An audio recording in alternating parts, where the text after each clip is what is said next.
Apa yang menyebabkan harga emas melonjak pesat dan bahkan sempat menembus rekor tertinggi sebelumnya?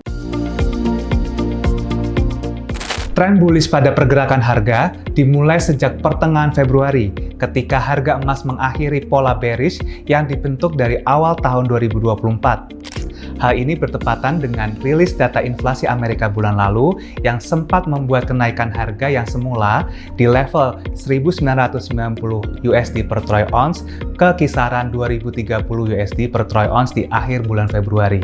Sejak saat itu, pasar mulai menakar peluang terjadinya penurunan suku bunga acuan The Fed di FOMC bulan Juni, namun ditepis oleh tendensi The Fed yang masih perlu menunggu bukti yang lebih konkret terkait penurunan tingkat inflasi yang lebih konsisten.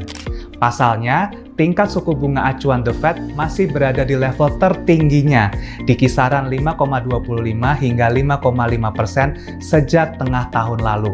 Dengan kondisi di tengah suku bunga yang tinggi, inflasi yang masih di atas ambang target bank sentral, dan rilis data lain, ini semakin menguatkan argumen agar The Fed mulai menurunkan suku bunga acuannya di bulan Juni sebelum kebijakan moneter ini berdampak sistemik. Karena itu, emas menguat secara berturut-turut di minggu lalu sebagai bentuk antisipasi pasar atas hal tersebut.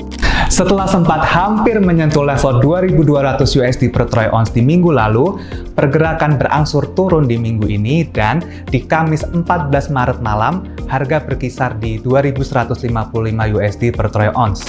Menurut pendapat analis yang dilansir di kitco.com, The Fed tidak memiliki banyak kesempatan lagi untuk mulai menurunkan suku bunga acuannya, mengingat di kuartal 4 tahun ini, Amerika akan mengadakan pemilihan umum. Sehingga, ruang bagi The Fed untuk mulai melakukan kebijakan pelonggaran moneter hanya di tengah tahun ini.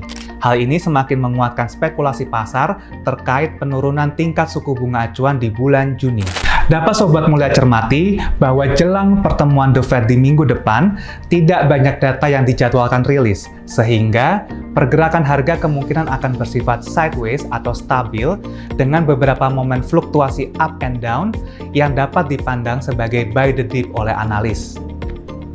Pergerakan naik di harga emas dunia tergambar pada tren harga emas antam logam mulia di minggu ini. Bahkan, harga 1 gram antam logam mulia mencatatkan rekor tertingginya di Selasa 12 Maret 2024 yang berada di level Rp1.210.000. Per 15 Maret, harga 1 gram antam logam mulia dibanderol Rp1.194.000. Bagaimana pergerakan harga emas selanjutnya? Stay tuned for the next video. Kami dari segenap tim analisa dan prediksi harga emas mengucapkan selamat menunaikan ibadah puasa 1445 Hijriah.